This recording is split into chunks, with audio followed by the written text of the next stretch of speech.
We're going to dedicate this class to the elevation of the soul of Shoshana Florita Bat Mariuta. I'm hoping I'm pronouncing it right. But her neshama should have an aliyah. And was also dedicated anonymous to some few individuals for them to have the merit to do tshuva. But Hashem knows who we're talking about. All Am Yisrael needs to do tshuva. So we want to talk a little bit about the Omer, and there's a lot of questions about it, and a lot of things that people are not aware what's really going on in the Omer.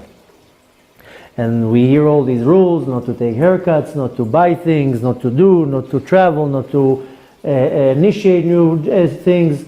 There's all sorts of rules what to do and what not to do. But really, what is the Omer? So we're going to talk today very general about what the Omer is, and in the next couple of weeks we'll talk more in depth about what can be achieved and what do I really need to focus on. But the Omer, where it originates, it's a period of journeys. It's a period of walking. And at the time when the Jews left Mitzrayim, they left Egypt, going into Mount Sinai, they had 49 days of journeys, and they were walking with their feet. So this entire period is a period of a journey, that I'm going from one place to another place to another place. And the way I do it is in the motion of walking. And I'm going from one place to another, and this is in the period between Pesach and Shavuot. And it's the time of 49 days that I have to go in steps, in levels. And every day I go to another level and another level. And these levels are called gates, she'arim. You notice that when we count the gates of impurity, we say there are 49 gates of impurity. We don't say levels, we say gates. And the levels that I have to go through the entire Omer is every day I go up one level. Or you can look at it in a different way, that every day a gate opens and I'm going through the gate into the next level. But the entire time is a period of a journeys. And I have to internalize that this is the time when I have the opportunity to go on the journey of my life. And it's a time of refinement, a time of growth. Now, the Sfirat Omer is, we call it Sfira, coming from the word of counting. But Sfira also comes from the word Sapir. Sapir is to enlight. If you remember, when we learned about the Ark of Noach, it's talking about that it had a window on the top. And our sages argue if it was actual a window, because it says that the window brought light into the ark. So there's an argument in our sages whether it was a window that brought in the light, and some of the sages say it wasn't a window, rather it was a stone that is called sapir, like a sapphire, and this stone was like a lamp. It lit up the ark and it brought light into the ark, because when you're thinking of it, a whole year they're in a closed ark. There wasn't windows there, and it was 3 levels, meaning that it should be totally dark. Now you can't really light fire because the ark was made out of wood. And not only that, I mean, there's no ventilation. Where would the smoke go to? Meaning that there was some way that the ark was lit up, and that was lit up with this stone that is called sapir. Sapir lights up. So the word Sfirat Omer, you can explain it as counting, but it's also enlightening, brings a certain light into the universe. And what do we count? We count the days in a calculation of 7 times 7.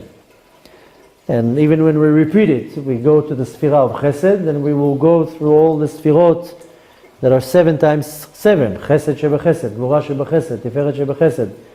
So the structure is a 7 times 7. And this number 7, this is the structure, the foundation of the world is built on the number 7.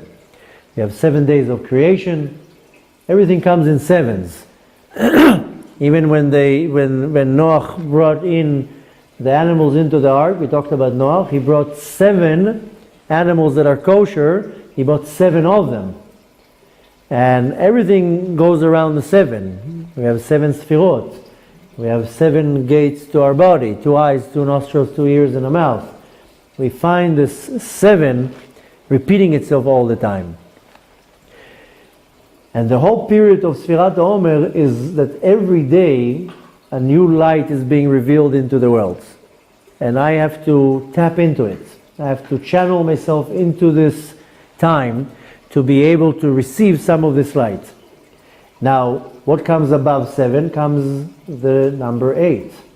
And 8 is above nature. Nature, we see that the world was created in 7 days.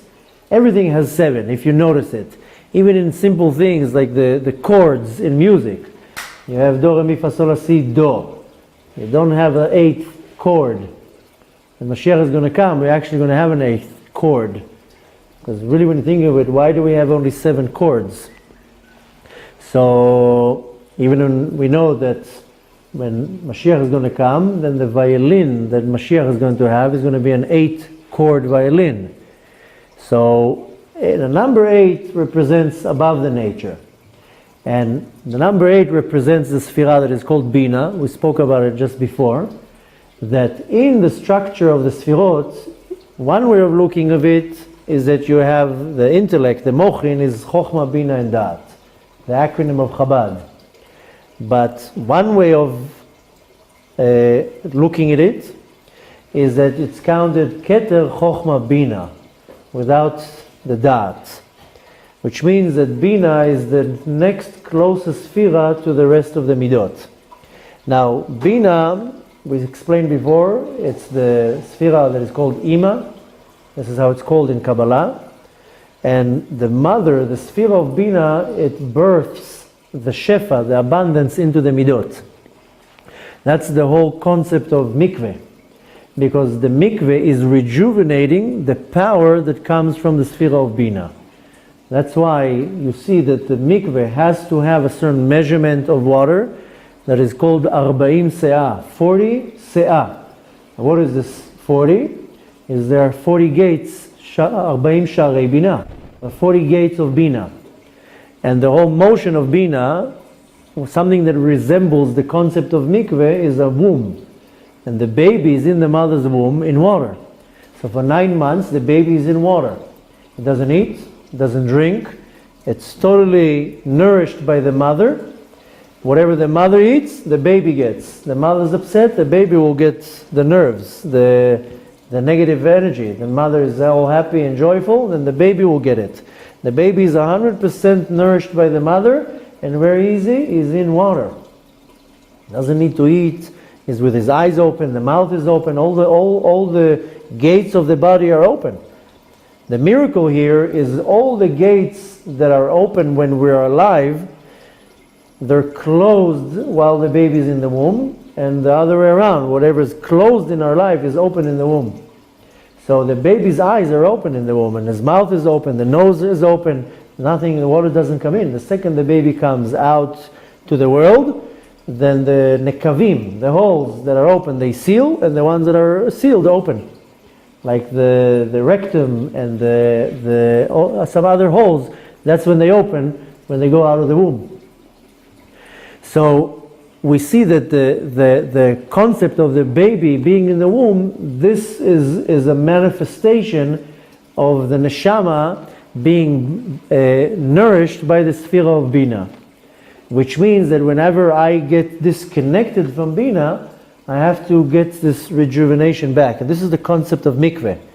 Because in the cycle, when the woman has her cycle, spiritually she gets disconnected from the sphira of Bina.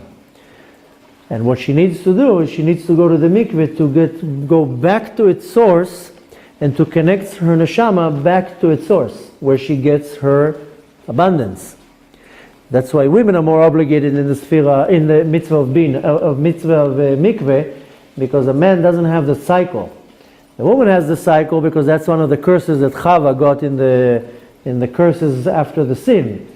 The Adam Arishon got 10 curses, Chava got 10 curses, and the snake got 10 curses. And the land got 9 curses, totaling 39. So the 39, this is off the subject, but the 39 labors that were prohibited on Shabbat, that's the source of it. When people wonder, what is these prohibitions? Why we're not allowed to do 39 labors on Shabbat?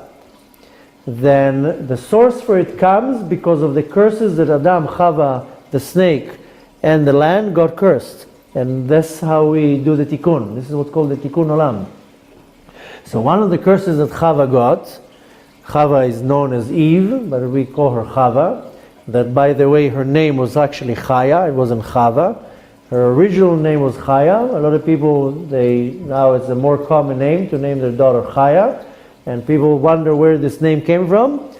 So the name came because the original woman, the first woman in the world, her name was Chaya. And it says in the Torah, Em Kol Chai. Later on, when she sinned, then her name changed to Chava.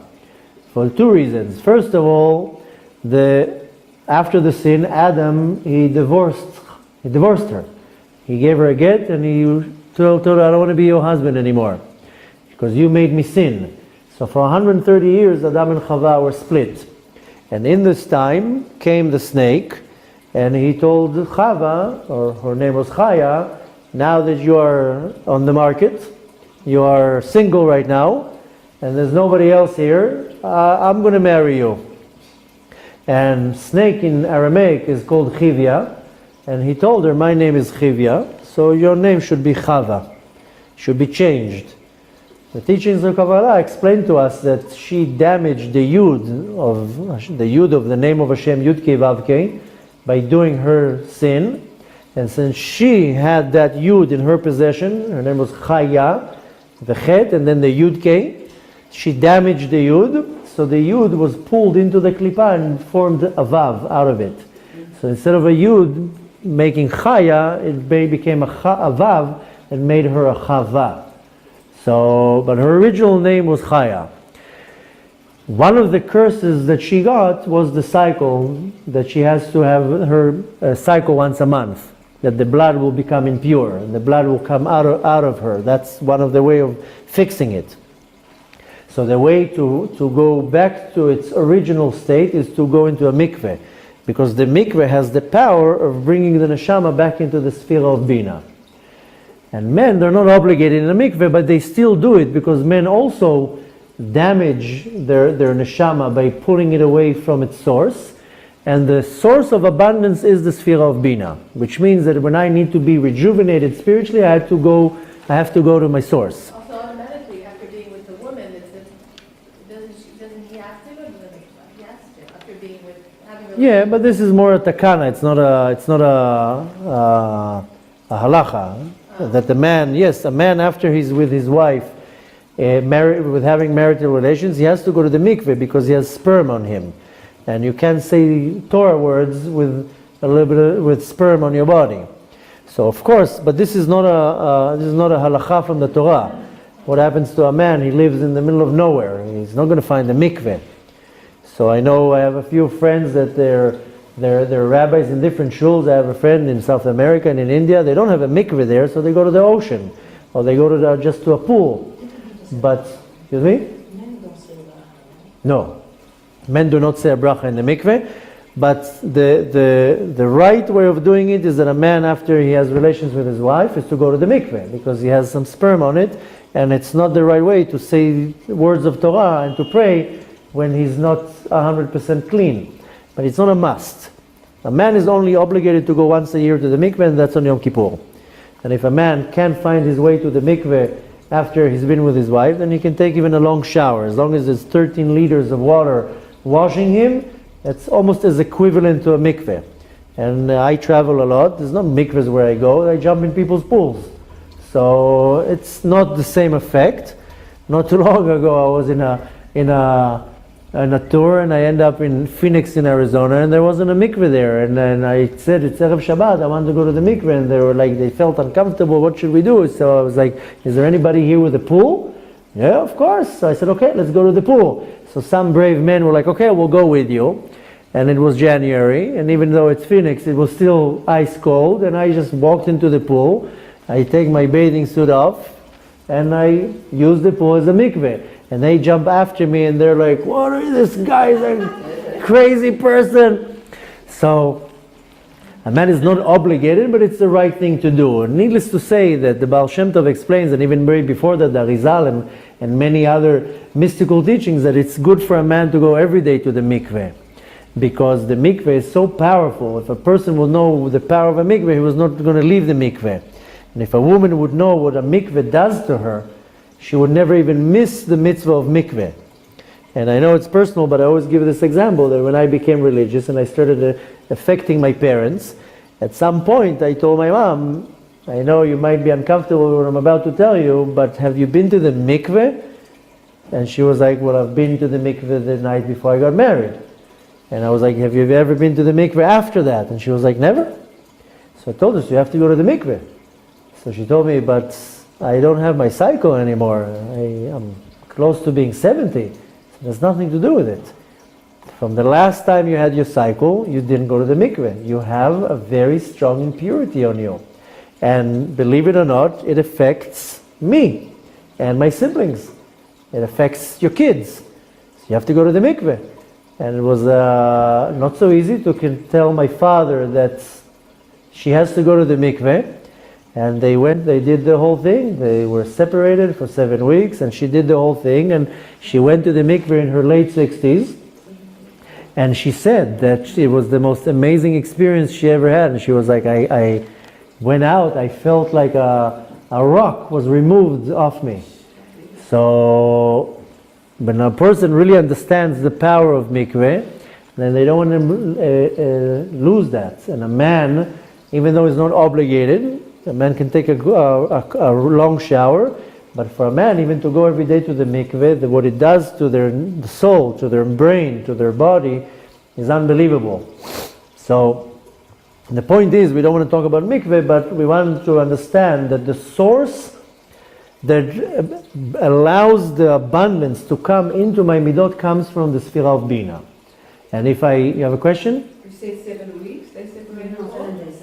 7 days. I said 7 weeks, yeah. But so thank you. No, they separate for the amount of the time they need to be separated. You have to count 7 days. I mean, when a woman who has the cycle, she has to count the 5 days, and as long as once she stops, the blood stops coming, then she counts 7 clean days. My mom didn't have that, so she only had to count 7 days. She had to do what's called a hefsek, and then count 7 days. So I'm sorry, she didn't separate for 7 weeks. But it was told that it is retroactive. It affects 100%. It's retroactive. That's what I kept telling my mom. The 40 years you didn't go, one time you go, retroactively it affects all the way back. And I told her, by you not going to the mikveh, it's affecting me. Because you are my mom, and our parents, we are connected to our parents spiritually all the time. So I'm connected to my father through what's called the mochin. The father is the mochin. And I connected to my mother through the midot. And believe it or not, a father that thinks not pure things during the day, it will affect his kids. So a man that is purifying his eyes, not looking in the wrong places, purifying his thoughts, it affects the kids right away, like Wi-Fi. It doesn't matter. And a lot of people, then they come and they tell me, my kids have a learning disorder, behavior disorder, and all sorts of things like that. Then I would quietly tell to the man, not in front of his wife, stop looking at all the places that you're looking at, and start thinking a little bit more pure things, because it's affecting your child. And what you think, it affects the child right away. Same thing with the women, with their midot, their emotions. Women are much more emotional. The emotion of the woman will affect her child. So when parents have problems with their kids, and all sorts of issues they see in the child, the parent has to see, okay, that has to be reflected back on me. So if my child has a certain emotional issue, the mother has to say, wait a minute, I have to work on my midot. And the father, when sees that, then the father has to work on what he has to work on. But this is totally off the subject. I want to stick with the subject, and then we'll do the questions, if you don't mind, after. So just because we're sidetracking too much and we want to concentrate on the Omer. The point is that where we're starting is that our shefa, our abundance, comes from the sphera of Bina. And in order for me to reach to my source, to get this abundance, what's called a shefa, I have to reach to the sphera of Bina. Therefore, I have to refine all my midot. And the midot are 7 midot, starting from Chesed, Gvura, Tiferet, Netzach, Hod, Yesod, and then Malchut. And I have to refine all of them. This corresponds to the 49 gates, and there are 49 gates of impurity, and there are 49 gates of purity. This is called Memtet Sharei Tuma and Memtet Sharei Kedusha. There's always impurity and purity. Now, what is purity and impurity? It doesn't mean something dirty. A lot of people say, what do you mean? You're calling me impure now? Well, why are you insulting me? Because a lot of people say, you didn't go to the mikveh, you're impure. And people get offended from that. Or you talk about a certain animal. The concept between pure and impure in Hebrew is tameh, and pure in Hebrew is kadosh. Now, what is pure? Something that has a lot of light in it. Spiritual light, of course. And what is impure? Then there's lack of light. There's no light. Now, what is this light? This is not the light that you see from the light bulb. Rather, a he'ara. Light in Hebrew is called or. But what is the motion that the light does is he'ara. It enlightens. So something that has a lot of light, spiritual light in it, it's holy. It's pure. Something that the light was removed, then it's becoming impure. That's what it is. It doesn't mean dirty. It doesn't mean something not clean. It means that there's a lack of kedusha, lack of holiness. So when I have 49 gates of purity, it means that 49 levels that the light that shines from the sphera from above, it enlightens it. It's pure. It's full. It's like you walk into a big room. If there's no light into the room can be a gorgeous room. But you don't see anything. You don't benefit from the beauty of the room. You can have beautiful art work on the walls and a beautiful design. Turn off the lights, you're not going to see anything. So the concept of purity and impurity is how much light is in that vessel, this kli. And this is what I have to do. The entire time of Sfirat Omer is I have to refine my kelim. I have kelim. Kelim is a kli is a vessel. And I have 49 days to refine it and to clean it. And to inject, so to say, this pure light into these vessels. And it takes me 49 days. Why? Because I can't skip levels. I can't say, oh, I'm so special, I'll just jump 2 at a time. There's no such a thing. It has to come in order of development. You can't build first floor and then jump to the 5th floor and then jump to the 20th floor and then come back to the 7th floor. You can't do that. It has to go in order. So the counting has to be in a motion of development. First 1, then 2, then 3, then 4. I cannot jump. Nobody can jump. You cannot say, today I don't feel like refining the midah of chesed. Let me jump straight away to hod. I don't need to go through the order. The order is that I have to go by the steps. This is called hitpatchut, to develop. And every day I'm developing one level. The same way we mentioned before about a fetus. You can't say, okay, let me skip from month 3 to month 5. The baby will not develop. The baby has to develop according to its time. And Baruch Hashem now we have the knowledge that within 6 weeks, this is developed. 8 weeks, that is developed. 9 weeks, this part is developed. And if chas v'shalom, this development is not going right, then there's going to be a problem. So same thing here, I have to develop the midot. The refinement have to come in an order that is going one step after the other. It cannot be skipped. That's why we're counting them. Because we're counting them with our mouth. So that way I know, okay, today is, that's what we say, Hayom is such and such. To know what I need to develop. Now, if you notice on how we read the Sfirat Omer, we start by mentioning where we're holding. But really, the important part is the end when I say the Ribono Shel Olam, and then I mention which midah I'm refining. So I would say, Im pagamti bechesed shebegvura, or whatever, and then I can reflect on what I need to refine. So first I have to count it, to say, oh, today I'm in the 12th day. Okay, what's the 12th day? Oh, today is Hod Shebegvura. But the point of the Sphira is, I count it so I know where I'm holding. But mainly I have to know which light I have to tune into, because every day in these 49 days, a certain light is being revealed. And I have to tap into it, channel into it, and derive this godly revelation. Now why do I do that? Because on Pesach, on Leil Seder, the entire 49 gates are bombarded on me in one night. 49 types of godly revelations is being revealed to me on the light of Leil Seder.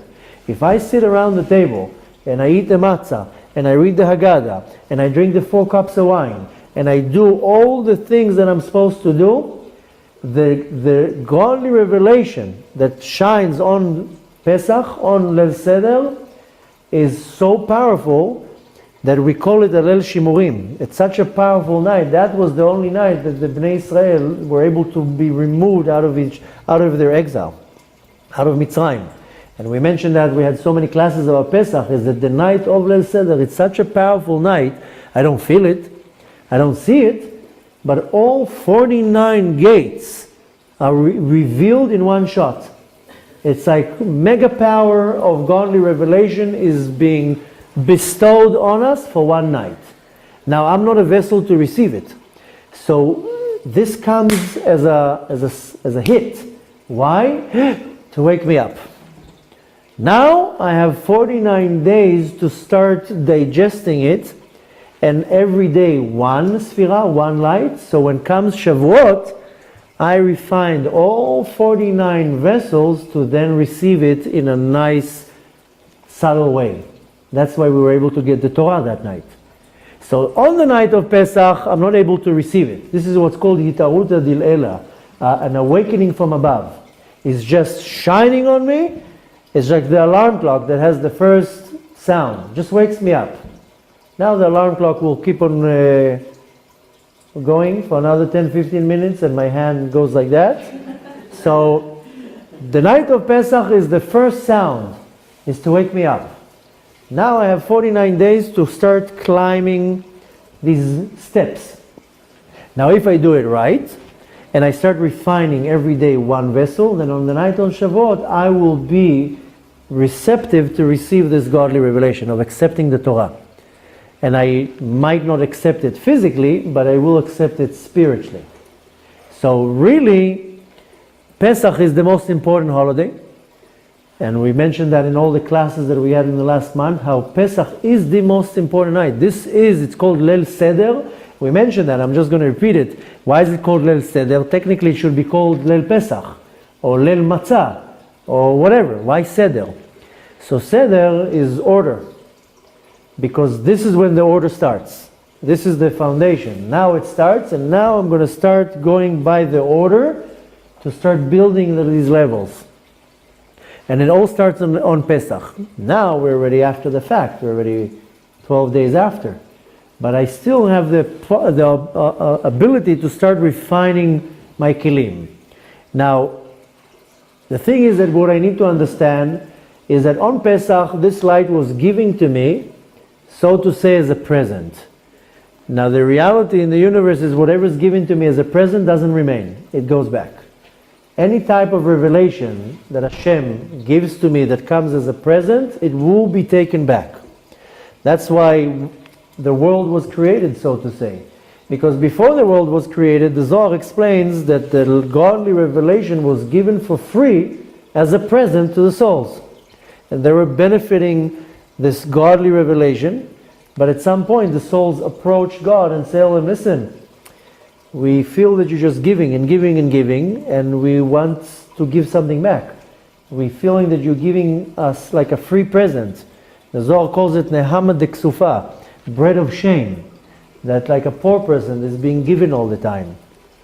So Hashem says, no problem, I'll give you the opportunity to give back, to do something, to earn it. So this is Bechlal, a good lesson in life, is whatever is being given to you for free, it's not going to remain, it's going to go. Rather, Hashem says this is the world of doing, this is Olam HaAsiyah. You have to gain and to earn what you're going to get. So on Pesach we get this godly revelation as a present. It just comes, but it disappears. Chol HaMoed passes, we celebrate the last day of Pesach, and the light disappears. That's why everybody, the day after Pesach, the energy falls down.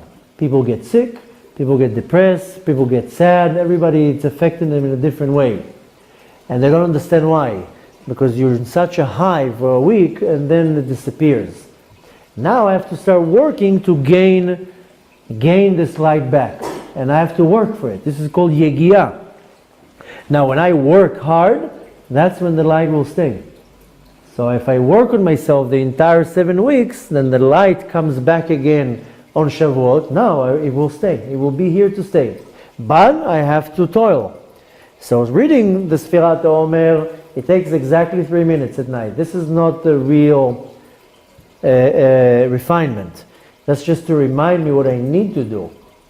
But I need to every day refine one aspect of my neshama. And I have to look into myself. And I have to go from one place to another. Hashem is being kind. He's giving me 49 days. I have to understand, it's not about reading the Sfirah. This is just to remind me. The point is that I have to understand that I'm going now on a journey. And I need to know in my journey what is the exile that I came out from on Pesach. What is the exile that I'm battling? So one person is battling their exile and battling their sadness or their depression or their anger or whatever it is. We all have something that puts us in exile. Now exile is not being chained to a metal ball and like a prisoner, or to building something like a slave. Exile is something that limits me. The country where the Jews were in exile was called Mitzrayim. Mitzrayim comes from the word Meitzarim, a Meitzar, something that limits me. So when our sages teach us, B'chol dor vador chayav adam lirot atzmo kilu yatsa miMitzrayim, every generation a person has to see himself like he left Egypt, meaning that I don't need to picture myself that I'm carrying bricks. Rather, I'm stuck in some type of an exile that puts me in a limitation. So if I have a problem with anger, that's my exile, because I'm stuck in a state of limitation. And if I have a problem with being sad or being jealous, whatever it is, in most cases I have a few things that put me in a limitation. I can be lazy, I can be whatever it is. I need to recognize what is my exile, and that I had to do before Pesach. Now I already know what's my exile. Now I have the opportunity to start my journey, slowly going out of it. So at night when I count, that's just to arouse the memory, oh, I need to refine today something. But really, the action has to be, is to refine my attributes. The reason why I do it with my mouth is because the mouth has the power, exactly what I spoke about before, is to create the reality. When I say today is Hod Shebegvura or Netzach Shebegvura, even though I don't know what it means, and I can guarantee to you that nobody knows what it means, maybe a few people know a little bit what it means when you're saying today is Netzach Shebechesed. Okay, so I said Netzach Shebechesed. I don't know what it means.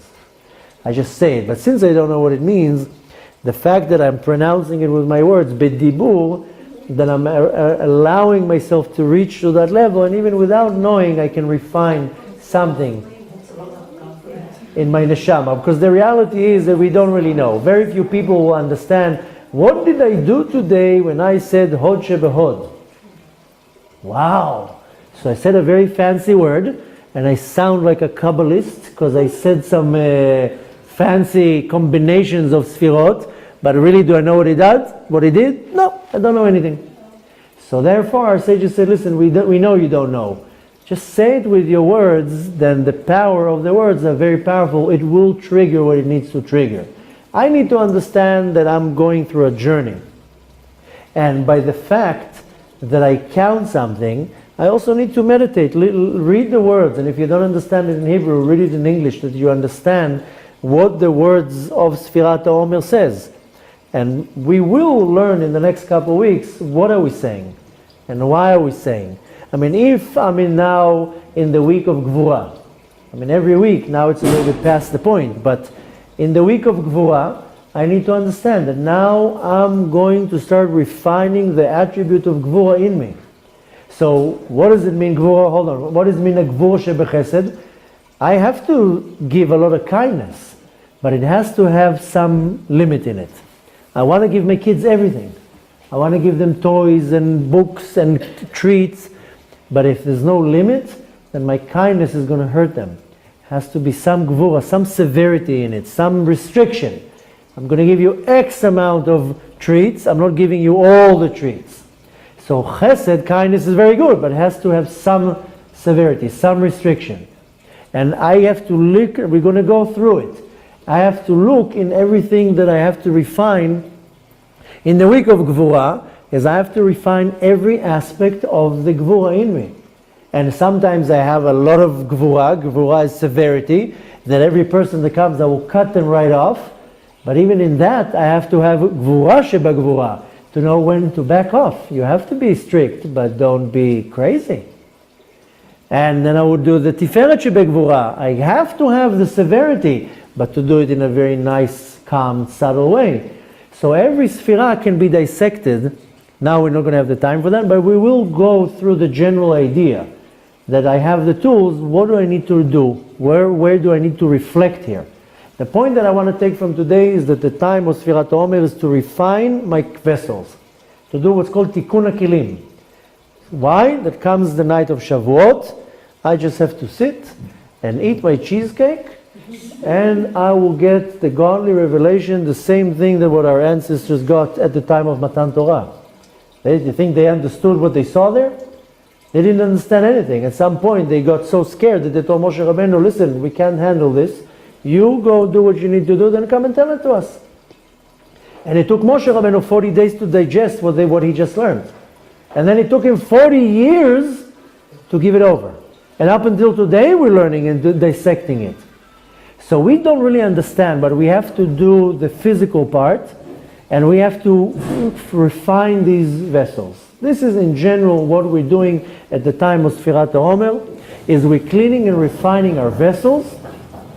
And I have to understand, even that today I do not, you're going to leave today the class, you don't understand really how am I refining my vessel. Now just say it. Just make sure that you say it. I hope that you did not miss a night, that you can still say it with a blessing. If you missed it, then you'd say it without a blessing, but continue saying it without the blessing. Still count it. But what you need to internalize is that you have now 49 days of journeys, and every day I have to go one step higher, and another step higher, and another step higher, and mainly I have to recognize what's the exile that I have to leave from. And when I recognize the exile that I have to leave from, then I start working on myself. The point is to refine myself in such a way that when does come the night of Matan Torah, of Shavuot, then the light remains in me. Why? Because I'm able to refine myself and reach to the level of the Sphira of Bina, that the Ima is the mother that births the Shefa, and that will remain with me for the rest of the year. So Bezrat Hashem, we will continue in the next couple of weeks to go through all this Sphirot, what I need to do, how I need to do, how it affects me, what I need to focus on, how to take advantage of this time. We're still, Baruch Hashem, we have a lot of time. And in the meantime, to remember that also, I didn't touch it today, we'll do it maybe another time, that all the laws that our sages taught us, that I'm not allowed to cut my hair during that time. Men that trim their beards should not trim their beards. Men that shave their beards, I hope with a machine, then should not even cut that. There's reasons why we don't touch the hair. There's also reason our sages told us not to party during that time, not to listen to music. There's a lot of questions in that, but the reason is in general because it's a time of hitchadshut, of rejuvenation, and you cannot mix things together. And the same thing is that the hair is very, very holy. We're going to talk about it another time. There's no time now. But the fact that the hair grows, it's a sign of growth and rejuvenation. We just don't see that there's power in the hair. So we're going to talk about that too. But all the rules, all the laws that our sages told us, we need to follow it. Not to listen to music, not to party, not to get married, not to do all sorts of things. We asked before, not buying new things.